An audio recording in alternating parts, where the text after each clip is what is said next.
नमस्कार साथियों। तो आज जो पॉलिटी की हमारी नई वीडियो है, इसमें जो फंडामेंटल राइट्स हैं ना, मूल अधिकार, उनके बारे में मैं जो भी बातें हैं वो शामिल कर रखी हैं। बशर्ते फंडामेंटल राइट्स मतलब एक बेहद महत्वपूर्ण अध्याय भी है और बहुत लंबा भी है, मतलब तो हम इसे एक साथ करेंगे तो शायद उतनी क्लैरिटी के साथ मैं आपको समझा नहीं पाऊँगा, इसलिए कुछ भागों में मैं इसे डिवाइड करके ला रहा हूँ। मतलब इसलिए ये 3-4 जो वीडियो आएंगी वो मूल अधिकार पर ही आएंगी, क्योंकि आपको इसको अच्छे से मास्टर करना चाहिए मेरे ख्याल से, जो कि आगे भी इसमें काम आते रहेंगे आपको। तो आज के जो वीडियो है उसमें मैंने फंडामेंटल राइट्स को बता रखा है, उसकी स्थिति क्या है संविधान में वो, फिर जो मूल अधिकार हैं उनकी विशेषताएं क्या क्या हैं वो, फिर आर्टिकल 12 जो राज्य की परिभाषा कहते हैं ना, हम राज्य कहते हैं। राज्य मतलब यहाँ स्टेट जो उत्तर प्रदेश, मध्य प्रदेश, यूपी, इन सब से नहीं है। राज्य एक पूरी सोवरेन डिग्निटी, मतलब अपने आप में डिफाइंड टर्म है, ठीक है। वो क्या क्या है उसके भीतर वो यहाँ पर आएगा। फिर आर्टिकल 13 जो जुडिशियल रिव्यू कहते हैं, न्यायिक समीक्षा, वो कहाँ से आती है, उत्पन्न होती है, वो आर्टिकल 13 में ही आती है। इससे संबंधित जो सुप्रीम कोर्ट और विधायी कार्यपालिका के जो भी क्लासेज हैं वो भी मैं थोड़े थोड़े आपको यहाँ पे बताने का प्रयास करूँगा। फिर वही जो सबसे पहले हमारा मूल अधिकार है उसमें पहले 7 थे ना, फिर संपत्ति का अधिकार था जो वो हमने हटा दिया था 44वें से, शायद हाँ 44वें संशोधन से 1978 में। फिर उसे 300 को में शामिल करके केवल कानूनी अधिकार बनाए। फिर अब केवल 6 ही बचे हैं। उस 6 में से आज जो पहला है समता का अधिकार, अनुच्छेद 14 से 18, उसके पांचों के जो भी 5 आर्टिकल हैं वो मैंने यहाँ पर डिफाइन कर रखे हैं अच्छे से, ठीक है। तो पहला 1914, फिर 15, 16, 17 और 18, फिर बीच में मैंने जो बीपी मंडल केस आता है ना, और उसके संबंधित एक इंदिरा साहनी केस आता है, सबसे महत्वपूर्ण केस, वो भी मैंने इसमें शामिल कर रखे हैं। तो इतनी सारी बातें आज हम यहाँ करेंगे। तो आइए देखते हैं। सबसे पहले हम शुरू करते हैं फंडामेंटल राइट से कि संविधान में इसकी क्या स्थिति है। देखिए, अगर फंडामेंटल राइट की बात की जाए तो संविधान में अभी तक हमने भाग 1 पढ़ दिया, भाग 2 भी पढ़ लिया, संघ और उसका राज्य क्षेत्र भाग 1, नागरिकता भाग 2, अब भाग 3 में जा रहे हैं। तो ऐसे आप भाग भी आपको याद होते जाएंगे, ये तो याद करने वाली चीज़ें याद करते ही जाइएगा। तो संविधान का जो भाग 3 है वो है मूल अधिकार यानी फंडामेंटल राइट्स। इसके आर्टिकल हैं आर्टिकल 12 से आर्टिकल 35 तक, ठीक है। और एक अन्य तथ्य कि जो भाग 3 है ना, ये इसे भारत का मैग्ना कार्टा कहा जाता है। मैग्ना कार्टा का तात्पर्य है कि जब हम एक बड़े स्तर पर अधिकारों की घोषणा करते हैं ना, तो उसे मैग्ना कार्टा कहा जाता है। अब देखिए, मूल अधिकार में हमने हर छोटी से छोटी चीज भी शामिल करी, यहां तक कि अगर आपको कोई मतलब जेल के भीतर, मतलब जेल जाने की स्थिति तक भी आ गई, फिर भी आपको क्या क्या अधिकार मिलेंगे वहां, उस तक को डिफाइन कर रखा है। मतलब तो पूरा मैग्ना कार्टा है, मतलब हमारे क्या क्या अधिकार होंगे, हर को हमने इसमें शामिल किया है। इसलिए भाग 3 को जो है मूल अधिकार, वो है भारत का मैग्ना कार्टा कहते हैं उसे, ठीक है। चलो ये आई। अब हम पढ़ते हैं जो मूल अधिकार हैं उनकी विशेषताओं के बारे में। संविधान में इसकी स्थिति के बारे में हम अवगत हो चुके हैं। भारत का मैग्ना कार्टा कहते हैं, भाग 3 है, मूल अधिकार है, और अनुच्छेद 12 से 35, ये हमें पता है। अब हम पढ़ते हैं जो मूल अधिकार हैं उनकी विशेषताएं क्या क्या हैं। अगर उसको डिफाइन करें थोड़ा आगे के स्तर पर देखें ना, मूल अधिकारों की विशेषताएं जो हैं, सबसे महत्वपूर्ण विशेषताओं को ही मैंने यहाँ पर शामिल कर रखा है, ठीक है। अच्छे से समझिए। पहली विशेषता है कि ये असीमित नहीं है। मतलब ये नहीं है कि अगर आपके पास स्वतंत्रता का अधिकार है तो वो असीमित है, मतलब आपकी कोई भी स्वतंत्रता है, वो नहीं है। अगर आप रात को 3 बजे कहोगे कि अगर उस समय तो सबको सोने का टाइम है, मुझे अभी शंख बजाना है, मुझे अभी रेडियो चलाना है, वो तो नहीं ना, क्योंकि सामाजिक जो डिग्निटी होती है उसको बाधित कर रहा है। वो आपकी स्वतंत्रता वहीं पर तक है जब तक वो व्यक्तिगत है। जब वो सामाजिक हितों के साथ टकराव करने लग जाएगी तो आपकी स्वतंत्रता को सीमित करना पड़ेगा, ठीक है। तो वही बात कि जो भी मूल अधिकार हैं वो सीमित नहीं है, उन पर युक्ति युक्त प्रतिबंध है। युक्ति युक्त प्रतिबंध का तात्पर्य जैसे जो कोई जनजातीय इलाका है ना, उनका अपना कल्चर होता है, परंपरा होती है, और जो संस्कृति है उनकी अपनी होती है। वहाँ अगर हम ऐसे ही एंटर कर जाएं तो वो अलाउ नहीं है। जनजातीय इलाकों में हमें मतलब जो निवास की स्वतंत्रता कहते हैं ना, हम आर्टिकल 19 में पढ़ेंगे, वो नहीं है वहाँ। वो इसे कहते हैं युक्ति युक्त प्रबंध, ठीक है। युक्ति युक्त जो भी प्रतिबंध लगते हैं वो लगते हैं। तो पहली बात, मूल अधिकार असीमित है नहीं, इन पर प्रतिबंध लगेंगे। दूसरी बात, ये न्यायोचित है। न्यायोचित का तात्पर्य यह है कि अगर आपके मूल अधिकारों का उल्लंघन होता है तो कोई माई बाप है ऊपर सुनने वाला, हाँ है, अदालत है। आपके मूल अधिकार का उल्लंघन हुआ तो आप अदालत के पास जा सकते हो कि अजी सुनिए, ये मेरे जो मूल अधिकार थे सुनिए, ऐसे मेरे उल्लंघन हो गया है, वो मतलब मेरे अधिकार का हनन हो रहा है, आप फरियाद मेरी सुनिए अच्छे से, ठीक है। ये हो गया। मतलब असीमित नहीं है, न्यायोचित है। फिर स्थायी नहीं है। स्थायी नहीं है का तात्पर्य, स्थायी नहीं है का सबसे बढ़िया एग्जांपल है कि जो पहले मूल अधिकारों में 7 थे, अब 6 ही हैं, यानी 5 भी हो सकते हैं। यानी जो अभी मूल अधिकार आपको दिए गए हैं वो हमेशा रहेंगे, इसकी कोई गारंटी नहीं। संसद इन्हें संशोधित कर सकती, लेकिन ऐसा कुछ संशोधित नहीं करेगी कि आपके जो जो बेसिक कोर एरिया है ना उसको ही हटा दो, क्योंकि हमने पढ़ा है 1973 में केशवानंद भारती मामला, जिसमें कहा गया है कि संविधान का अपना एक बेसिक स्ट्रक्चर है, मूल ढांचा है, संसद कुछ भी परिवर्तित कर सकती है लेकिन उस मूल ढांचे को परिवर्तित नहीं कर सकती। अब हमारा बोलने का अधिकार है, अब बोलने के अधिकार को चाहे संसद आए कोई आए चुप नहीं कर, मतलब बंद नहीं कर, बशर्ते ये कह सकती है कि ऐसा मत बोलो, सरकार के खिलाफ मत बोलो, ऐसा बोल सकते, लेकिन बोलने के अधिकार को ही तो बंद नहीं किया जा सकता ना। तो तीसरी बात पड़ी है, स्थायी नहीं है, मतलब इन्हें संशोधित किया जा सकता है या हटाया भी जा सकता है। फिर अंतिम जो विशेषता है वो है उच्च न्यायालय। हम पढ़ते हैं ना कि अगर आपके मूल अधिकारों का उल्लंघन हुआ तो हम सीधे सुप्रीम कोर्ट जा सकते हैं, कहते हैं ना। तो हमारे मूल अधिकारों का उल्लंघन हो तो इसका संरक्षक कौन है? Supreme court. 4 विशेषताएं याद रखिए, असीमित नहीं है, न्यायोचित है, स्थायी नहीं है, और उल्लंघन होने पर हम सीधे सुप्रीम कोर्ट भी, हाई कोर्ट भी जा सकते हैं जाने को, लेकिन सीधे सुप्रीम कोर्ट भी जा सकते हैं। ठीक है, यह है मूल अधिकारों की विशेषताएं। अब आते हैं आर्टिकल 12 को समझते हैं। सबसे पहले अनुच्छेद 12 कहता क्या है? यह कहता है कि राज्य नहीं है, जो हम राज्य टर्म यूज कर रहे हैं यहां पर, जो उसकी परिभाषा दी गई। अब समझिए राज्य होता क्या है। राज्य एक सोवरेन इकाई होती है अपने आप में, पूरे देश के सेंस में इसे यूज करें तो राज्य में क्या क्या शामिल होते हैं, जो हमने उस दिन जब आपको सिलेबस भी बताया था ना, टॉपिक उसी में बताया था कि जब हम तीनों को डिफाइन करेंगे तो आपको राज्य की परिभाषा खुद ही समझ आएगी। इसमें 3 हमारे यहाँ कौन कितनी सरकार पाई जाती? त्रिस्तरीय सरकार पाई जाती, केंद्र सरकार, राज्य सरकार और पंचायती राज ना, तो वो सभी इसमें शामिल होंगे। जैसे पहले केंद्र सरकार कार्यपालिका वाला, फिर संसद विधायिका वाला, फिर राज्य सरकार, ये भी राज्य की कार्यपालिका हो गए, फिर विधानमंडल, ये राज्य की विधायिका हो गई, फिर स्थानीय निकाय जो हम पंचायतें पढ़ते हैं या नगर पालिकाएं पढ़ते हैं, या फिर जो जिला बोर्ड भी पढ़ते हैं ना, न्यास वगैरह पढ़ते हैं, वो भी इन्होंने ही डिफाइन करी होती है, इन्होंने ही बनाई होती है ये पंचायतों और नगर पालिका वाला, तो वो भी राज्य की परिभाषा में आएंगी। ठीक है, फिर और क्या क्या आएगी राज्य की परिभाषा में? जो सभी वैधानिक और गैर संवैधानिक प्राधिकरण होते हैं, जैसे LIC हो गया, सरकार की है ये, ONGC सेल सरकार की अधिकी है ना इसमें, तो ये भी राज्य की परिभाषा आएंगी। और बाकी जो आयोग है, निर्वाचन आयोग देख लो आप, कैग देख लो, या फिर महान्यायवादी देख लो, ये भी अपने आप में वैधानिक निकाय है ना, संवैधानिक हो गए वो, तो वो भी राज्य की परिभाषा में आएंगे। तो राज्य की परिभाषा में क्या क्या? जो भी सरकार के फॉर्म है वो, जो भी विधायिका यानी संसद वाले फॉर्म है, संसद केंद्र में संसद, राज्य में विधानमंडल, और जो पंचायतें, नगर पालिकाएं, न्यास होते हैं जो नगर पालिका बोर्ड वगैरह वो, फिर जो सभी वैधानिक और संवैधानिक निकाय। और एक चीज और आती है इसमें, अगर कोई भी इकाई जो बतौर राज्य की संस्था के रूप में काम करे ना, वो राज्य की परिभाषा में है। मतलब आप अगर राज्य के लिए काम कर रहे हैं तो आप भी राज्य बन जाएगा। जैसे अगर आपकी कोई जॉब लगती है मान लिया जाए, ठीक है, तो आप बतौर राज्य के कर्मचारी काम करेंगे ना, तो आप भी उस राज्य की परिभाषा में शामिल होंगे। अब नीचे जो भी मूल अधिकार पढ़ेंगे ना कि राज्य ऐसा नहीं करेगा, राज्य वैसा नहीं करेगा, मतलब आप भी ऐसा वैसा नहीं करेंगे। राज्य की परिभाषा में कोई भी इकाई जो बतौर राज्य की संस्था के रूप में काम करती है वो भी राज्य की परिभाषा में शामिल। जैसे अगर मेरी जॉब लगी तो फिर मैं राज्य कहलाऊंगा, मैं राज्य के भीतर शामिल हो जाऊंगा, मतलब ठीक है। अभी तक तो मैं केवल नागरिक हूं, लेकिन उसके बाद मेरी जो जिम्मेदारियां हैं वो अलग प्रकार की बन जाएंगी। ठीक है, तो आपको समझ आ गया होगा अनुच्छेद 12 राज्य क्या है। अब कभी भी पूछे कि ये राज्य में आता है, वो राज्य में आता है, आपको अच्छे से समझ आ जाएगा क्या क्या राज्य में आता है। अब हम पढ़ते हैं आर्टिकल 13 को। आर्टिकल 13 क्या कहता है? हमें तो मूल अधिकार दे दिए हैं, संविधान ने दे दिए, संविधान सभा ने बनाया, उसने हमें मूल अधिकार दिए, लेकिन अब उनका संरक्षक कौन, हमें प्रॉपरली प्राप्त हो रहे हैं या नहीं, इस बात की गारंटी देगा कौन? तो इस बात की गारंटी देगा सुप्रीम कोर्ट।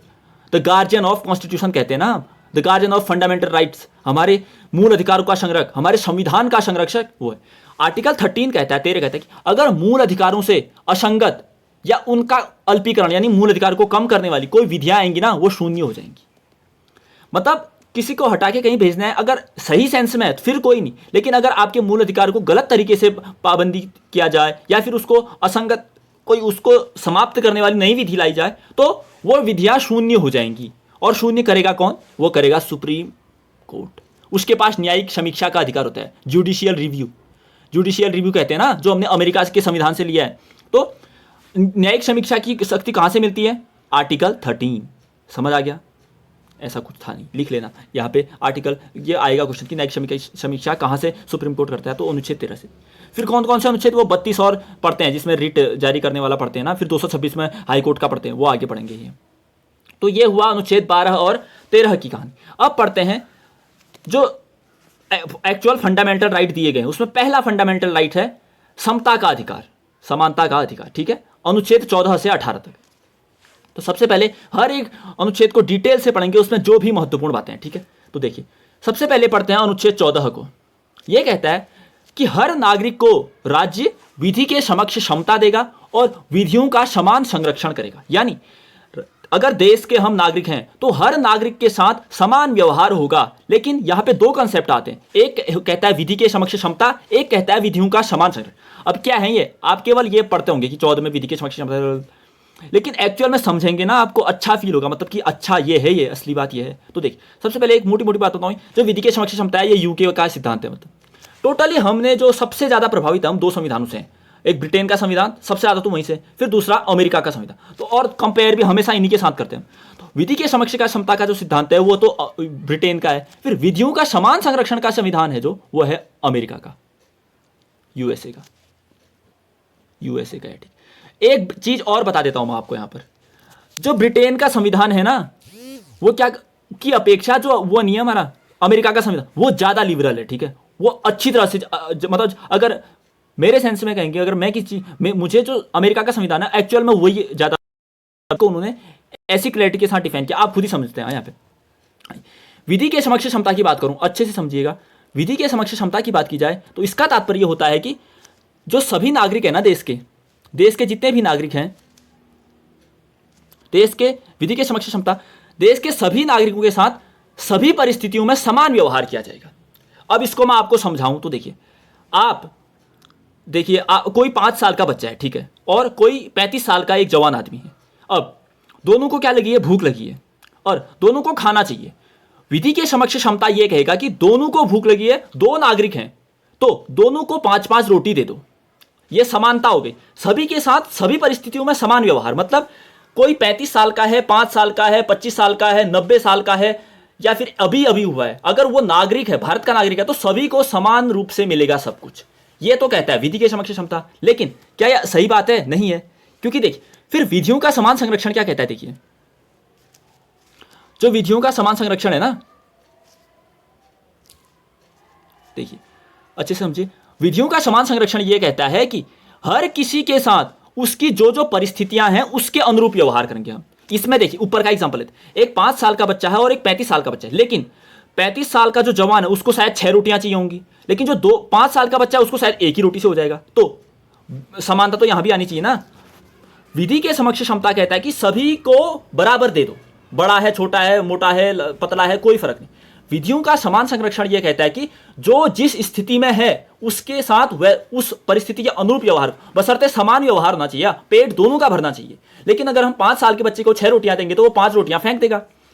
तो और इससे अच्छा उन रोटियों को जो 35 साल का उसको केवल 2 ही दे रखे तो उसको बढ़ा दो ना। समझ गए हो मैं जितना समझाना चाह रहा हूं, मतलब उस हिसाब से तो समझ गए हो। विधि के समक्ष क्षमता सभी के साथ सभी परिस्थितियों में समान व्यवहार करेंगे, बड़ा छोटा सबको समान मानेंगे। विधियों का समान संरक्षण कहता है कि अगर देखो कोई रेस हो रही है ना, रेस हो रही है, तो उसमें 5 साल के बच्चे को हम 15 साल के उसके साथ तो दौड़ा नहीं सकते। 5 साल के बच्चे को 5 साल के बच्चों के साथ दौड़ाएंगे तभी उसके साथ जस्टिस हो पाएगा, और 15 साल वाले को 35 साल वालों के साथ नहीं दौड़ाएंगे, उसको उसी एज ग्रुप में। तभी हमेशा यही होता है ना, अंडर 19 होता है क्रिकेट, क्योंकि 19 वाले से सब एक समान प्रतिस्पर्धा कर सकते। तो विधि का समान संरक्षण ये होता है। समझ गए हो गया आप? बस आपको अच्छी क्लैरिटी मिलेगी इसके बाद। तो क्वेश्चन अगर घुमा के भी आएंगे आप बना लोगे। अब आते हैं हम अनुच्छेद 15 में। अनुच्छेद 15 ये करता है, संविधान पढ़ने का तात्पर्य केवल पढ़ना नहीं है, उसे अपने व्यवहारिक जीवन में अप्लाई करना। आप कैसे, अगर आप इतनी चीजें पढ़ रहे हो तो अगर फिर भी इनजस्टिस देखते हो, आवाज उठाने वाला जो कहते हैं ना, सिविक सेंस होनी चाहिए हमें, वो होनी चाहिए। हाँ, मतलब केवल पढ़ लिया, पेपर निकाल लिया, यहीं पर तक सीमित नहीं रहना है। जो सीखा है उसे अपने जीवन में अप्लाई भी करना सीखिए, तभी आपको एक पढ़े लिखे नागरिक होने का खुद पर गौरवान्वित होगी। मतलब क्योंकि पैसे तो और कोई भी कमा सकता है, कैसे भी कमा सकता है। ठीक है, अनुच्छेद 15 पढ़ते हैं। ये कहता है राज्य केवल धर्म, मूलवंश, जाति, लिंग या जन्म स्थान के आधार पर किसी नागरिक के साथ भेदभाव नहीं करेगा। ये 5 चीजें याद रखिए। राज्य किसी नागरिक के साथ भेदभाव नहीं करेगा, उसके 5 आधार दिए। यानी अगर ये 5 चीजें हैं ना, इस आधार पर तो भेदभाव नहीं करे।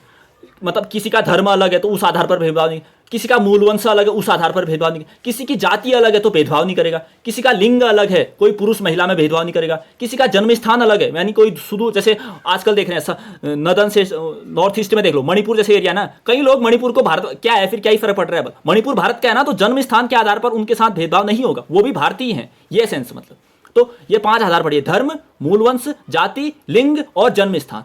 इन आधारों पर राज्य किसी नागरिक से भेदभाव नहीं करेगा। यानी ऐसा नहीं कि कोई हिंदू है कोई मुस्लिम है तो उनमें भेदभाव होगा। धर्म के आधार पर भेदभाव नहीं, मूलवंश वही आपकी जो मूल वंश कहाँ से है। जाति, अगर आप हायरार्की में ब्राह्मण हैं और कोई शूद्र है, उनमें भेदभाव नहीं होगा। कोई लिंग, महिला है कोई पुरुष, उनमें भेदभाव नहीं होगा। जन्म स्थान, कोई राजस्थान में पैदा हुआ है, कोई तमिलनाडु में पैदा हुआ है, कोई मणिपुर में पैदा हुआ, उनके साथ भेदभाव नहीं होगा, सारे भारतीय हैं, ये है सेंस।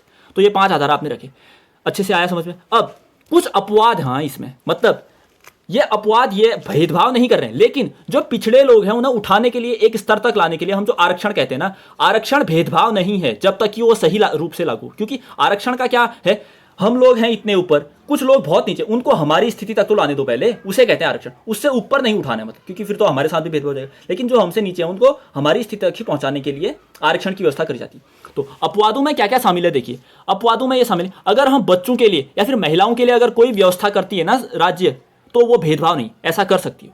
अगर सामाजिक या शैक्षणिक रूप से पिछड़े वर्ग हैं, अगर कोई SC ST वगैरह हैं, यानी अनुसूचित जाति और अनुसूचित जनजाति के, उनके लिए भी अगर राज्य कोई विशेष प्रावधान करता है तो वो भेदभाव नहीं है। वो क्यों है, ताकि वो एक स्थिति तक तो आ सकें, तभी तो कम्पीट कर पाएंगे। वो इतने नीचे दबा रखे हैं कि वो हमारी स्थिति तक आ ही नहीं पाए।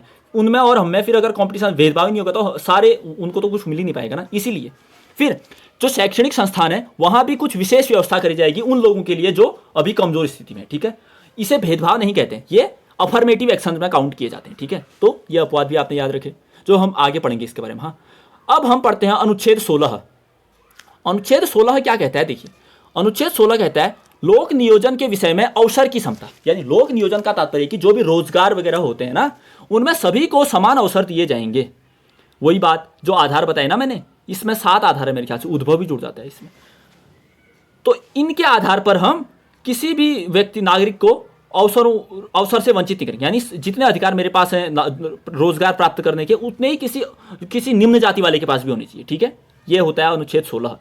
इतना तो याद रख। इसमें भी कुछ अपवाद हैं, जैसे संसद ना अगर कोई विशेष रोजगार जारी कर रही है तो उसके लिए वो निवास की शर्त आरोपित कर सकती है, हर में नहीं। लेकिन अगर कोई ऐसा क्षेत्र है जिसमें अगर वो रोजगार जारी करना चाहती है तो उसके लिए निवास की शर्त कहते। यानी अगर कोई कह दे कि उत्तराखंड में ये जॉब है लेकिन उसके लिए आपको उत्तराखंड का ही निवासी होना चाहिए, तो ऐसा संसद कर सकती है, ठीक। यह अपवाद में आता है। दूसरा अपवाद इसमें यह है, यह अपवाद याद रखिएगा कि एग्जाम में यही बनेगा, क्या संसद रोजगार के लिए निवास की शर्त आरोपित कर सकती है अनुच्छेद 16 में? तो कर सकती है। दूसरा यह है अगर कोई धार्मिक संस्था है और उसमें कोई धार्मिक व्यक्ति की नियुक्ति करनी है तो उसके लिए योग्यता नहीं था। अब जैसे ये देखिए, हिंदू धर्म में मंदिर वगैरह का कंसेप्ट होता है। अब आपको मंदिर में पुजारी की नियुक्ति करनी है तो वहां पे तो वो कह सकती है ना कि आपको हिंदू धर्म, अब वहां पे तो कोई मुल्ला आके बैठेगा नहीं, वो तो फिर हमारी धार्मिक भावनाएं ही आहत हो जाएंगी। तो अगर कोई धार्मिक संस्था है, उसका कोई ट्रस्टी बना, अब जैसे कोई भी मंदिर ले लो, अयोध्या में ही कोई मंदिर या फिर कहीं भी ले लो, नीचे के सबरीमाला मंदिर लेते हैं, अगर वहां पुजारी की नियुक्ति करनी है या फिर ट्रस्टी की नियुक्ति करनी है जो पैसे वगैरह का ध्यान रखते, तो वो कह सकती है कि ये आपको इस पद पर पढ़ने के लिए आपको हिंदू धर्म का ही होना चाहिए, ऐसा कह सकती है। अब ये तो ठीक भी है, तभी तो अब हिंदू धर्म का मंदिर है तो वहाँ हम मुस्लिमों या फिर किसी अन्य समुदाय के लोगों को एंट्री नहीं दे सकते, अपनी भावनाओं के लिए। गलत नहीं है मतलब वो, ठीक है। तो ऐसा हो सकता है। इतना हुआ। अब आते हैं हम एक महत्वपूर्ण जजमेंट की तरफ, मंडल आयोग और उसके परिणाम। मंडल आयोग आपने सुना होगा, बीपी मंडल। देखिए, पिछड़ा अनुच्छेद 340 कहता है ना, अभी पढ़ेंगे आगे, कि जो राज्य है वो जो पिछड़े वर्ग वाले हैं ना, जो पिछड़े वर्ग हैं, अन्य पिछड़े वर्ग लोग हैं, ओबीसी कहते हैं जिन्हें हम, उनकी शैक्षिक और सामाजिक स्थिति क्या है, उनमें उन्नति हुई या नहीं, यह प्रोग्रेस को जांच करने के लिए राष्ट्रपति एक आयोग बनाएगा, ये कहता है। तो हमारे कितने आयोग बन गए? 2 आयोग बन गए। एक 1953 में बना था,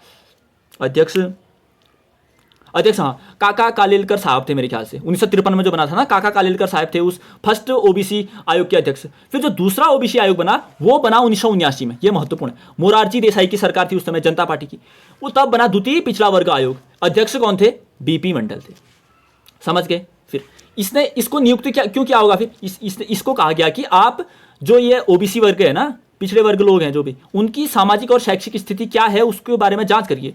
फिर इसने कुछ सिफारिशें की, तो वो सिफारिशें लागू कब हुई? जब 1990 में, फिर देखिए 1990 में फिर वीपी सिंह की सरकार बनी। वीपी सिंह की सरकार बनी, उन्होंने इन सिफारिशों को 1979 में ही लागू नहीं हुए, तब तो गठन हुआ, लागू तब हुए 1990 में वीपी सिंह के साथ, ये फैक्ट है, याद रखिएगा। इसने क्या कहा, जो ओबीसी वर्ग को 27% आरक्षण दिया जाएगा, जो आपका आजकल हमें 27% आरक्षण की बात करते हैं ना ओबीसी वर्ग की, वो इसी लैंडमार्क जजमेंट से ओबीसी को 27% जज में आरक्षण दिया जाएगा। लेकिन फिर इस मामले को सुप्रीम कोर्ट में चैलेंज किया गया कि ये तो आप भेदभाव कर रहे हो वाली बात, वही कि हमारे साथ। तो फिर सुप्रीम कोर्ट ने क्या दिया, ये बहुत ही लैंडमार्क जजमेंट है, आप ध्यान से, इस केस का नाम है Indira Sahni versus union of India. Indira Sahni case में सुप्रीम कोर्ट ने जो निर्णय दिया उसमें 3-4 चीजें कही। उसने कहा, पहली बात, जो ओबीसी के लिए आपने 27% आरक्षण निर्धारित किया है, चलो वो ठीक है, हम मान लेंगे, लेकिन कुछ जो चीजें हैं जो आपको लागू करनी। पहली बात, क्रीमी लेयर को लागू करना पड़ेगा। क्रीमी लेयर का तात्पर्य है कि ऐसे लोग जिनकी वार्षिक इनकम 8 लाख से अधिक है, तो वो इस ओबीसी के वर्ग में शामिल नहीं होंगे, वो इसका फायदा नहीं उठाएंगे। तो क्रीमी लेयर की लिमिट कितनी है, 8 लाख से अगर आपकी इनकम सालाना ज्यादा है तो आप इस ओबीसी का फायदा नहीं उठा सकते। पहला कहा कि आप क्रीमी लेयर को हटाइए। फिर दूसरा कहा कि आरक्षण का जो कुल कोटा है ना, यानी देखिए 27% ओबीसी को मिला, कुछ एससी को मिला होगा, कुछ एसटी को मिला होगा, कुछ आजकल ईडब्ल्यूएस वगैरह आ गया है उसको मिला होगा, तो इसकी जो टोटल लिमिट है वो 50% से ज्यादा न हो। मतलब समझ गए आप, आरक्षण का कुल कोटा 50% से ज्यादा नहीं होना चाहिए। फिर उससे ज्यादा हो जाएगा तो फिर जो सामान्य वर्ग है उसके लिए ज्यादा दिक्कत आएगी ना, वो फिर उसके तो कहीं मिल ही नहीं रहा है वो। तो देखिए, आरक्षण का कुल कोटा 50% से ज्यादा नहीं होगा, क्रीमी लेयर को लागू करो। और हाँ, एक चीज और कही, मैं यहाँ पे नोट डाउन करना भूली, इसमें यह भी कहा गया था कि जो प्रोन्नति है ना, प्रमोशन कहते हैं जिसे हम, उसमें आरक्षण नहीं दिया जाएगा। आरक्षण केवल शुरुआती तौर पे, यानी आपको नौकरी प्राप्त करनी है जिस समय, उसी समय दिया जाएगा। फिर प्रमोशन के टाइम पर आरक्षण नहीं दिया जाएगा, ऐसा कहा। लेकिन फिर ऐसा कहा, प्रोन्नति में नहीं कहा इसने, सुप्रीम कोर्ट ने था। लेकिन सरकार ने फिर ऐसा कानून बनाया एक कि इसने सुप्रीम कोर्ट की डिसीजन को बदला, जिसमें उन्होंने प्रोन्नति में भी आरक्षण देना शुरू कर दिया था। मेरे ख्याल से वो जजमेंट 85वां कॉन्स्टिट्यूशनल अमेंडमेंट जो 2001 है ना, वो है, उसमें कहा कि हम प्रोन्नति में भी देंगे आरक्षण। सुप्रीम कोर्ट का ये डिसीजन में उसमें चेंज कर दिया। तो तब कहा प्रोन्नति में भी आरक्षण नहीं देंगे। चलो इतना भी हुआ। अब पढ़ते हैं अनुच्छेद 17। अब तो ये तो सिंपल ही है, मतलब अनुच्छेद 17 कहते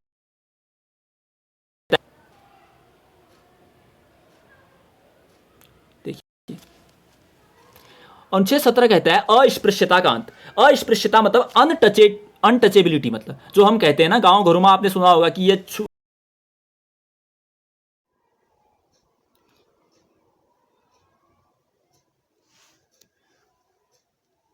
तो देखिए, हम अनटचेबिलिटी को पढ़ रहे थे। हाँ, अनुच्छेद 17 नहीं है जो ये कहता है अस्पृश्यता का अंत, हर रूप में अस्पृश्यता का अंत किया जाए। कहीं भी अगर ये छुआछूत वाली चीजें प्रचलित हैं तो संविधान इसको नकारता है। आप कहीं पे शिकायत भी कर सकते हो कि ये ऐसे फॉर्म कर रहा है। हर रूप में इसका जो आचरण है वो निषिद्ध किया गया है। अब संविधान, आपने अपने गांव घरों में तो देखा ही होगा होता क्या है एक्चुअल में, क्योंकि लोग समझते ही नहीं है कि बना क्या है। लोग संविधान तो मतलब हो गया, कईयों के तो ये रिग्रेसिव मानते होंगे कि ये क्या ही बना दिया इन लोगों ने, क्योंकि पाबंदी जैसा है, लेकिन सही चीज़ों को लागू कर रहे हैं ना। लेकिन छोड़ो इस बात को, ज़्यादा क्या डिस्कस करें।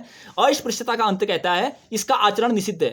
राज्य किसी भी रूप में किसी के साथ अस्पृश्यता को बढ़ावा नहीं देगा, और अगर कोई करता है तो उसको दंड भी देगा। उस दंड के लिए एक कानून बना है, इसके निवारण हेतु एक कानून बना है, वो है नागरिक अधिकारों की रक्षा एक्ट 1955 में। सिविल राइट्स प्रोटेक्शन एक्ट है ना जो, वो बना 1955 में। ये अस्पृश्यता कहीं भी अगर दिखती है तो उसको निषिद्ध करता है, और बशर्ते इसमें सजा का भी प्रावधान है, वो मैंने यहाँ मेंशन नहीं कर रहा है, लेकिन मैं बताता हूँ। इसमें यह सजा है कि आपको 6 माह तक की जेल हो सकती है, या फिर 2000 रुपये देने पड़ सकते हैं, या फिर दोनों चीजें भी एक ही साथ करनी पड़ सकती है। क्या 6 माह तक की जेल हो सकती है। इसलिए आप नागरिक होने के तौर पर तो ऐसी चीजों को बढ़ावा कभी मत ही दीजिए, ठीक है। यह है अनुच्छेद 17। अब पढ़ते हैं अनुच्छेद 18। अनुच्छेद 18 कहते हैं उपाधियों का अंत।